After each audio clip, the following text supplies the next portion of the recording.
Seakan-akan driver ojol harus lusuh, harus miskin rupa, baru dianggap asli. Logika macam apa ini? Logika dungu yang lahir dari arogansi intelektual palsu.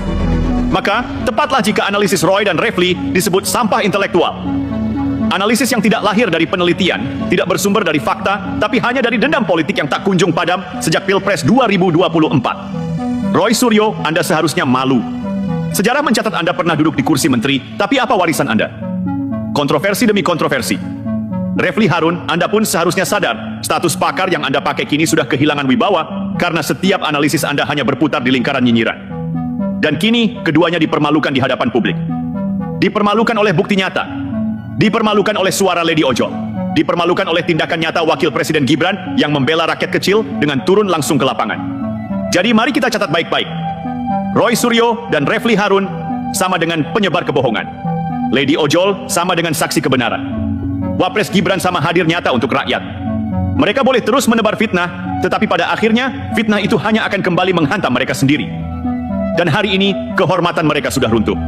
Teman-teman, mari kita jujur. Siapa sebenarnya yang sedang mempermalukan dirinya sendiri? Roy Suryo dan Refli Harun.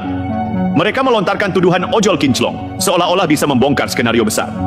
Tapi apa yang terbukti? Tuduhan mereka tidak lebih dari kebohongan murahan. Rakyat sekarang bisa melihat dengan mata kepala sendiri. Bukti sudah jelas. Rizka Amelia, Lady Ojol, dengan berani membuka identitas, menunjukkan akun Grab sejak 2016 dan memastikan bahwa 8 driver yang hadir adalah ojol asli, bukan settingan.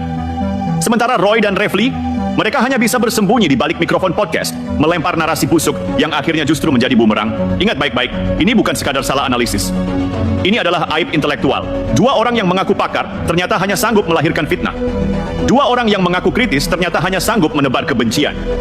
Roy Suryo, publik masih ingat rekam jejak Anda. Dari kasus demi kasus, sampai kegagalan menunjukkan prestasi ketika diberi amanah. Refli Harun, publik juga tahu Anda dulunya dielu-elukan sebagai pakar tata negara, tapi sekarang Anda tidak lebih dari komentator politik yang kehilangan arah, terjebak dalam obsesi menyerang pemerintah, tanpa pernah memberi solusi. Dan di hadapan semua itu, berdirilah seorang wakil presiden muda bernama Gibran Rakabuming.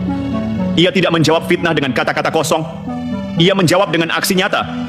Mengundang driver ojol ke istana, mendengarkan suara mereka, lalu turun langsung ke gondang dia, membagikan sembako kepada rakyat kecil. Itulah bukti, itulah realitas. Jadi, siapa yang menang? Lady Ojol menang karena kebenarannya tak terbantahkan. Wapres Gibran menang karena aksinya membungkam fitnah. Rakyat menang karena negara hadir untuk mereka. Dan siapa yang kalah? Roy Suryo dan Refli Harun. Kalah telak. Kalah memalukan. Masih percaya Roy Suryo dan Refli Harun? Maka Anda sedang percaya pada 2 pembohong besar yang sudah dipermalukan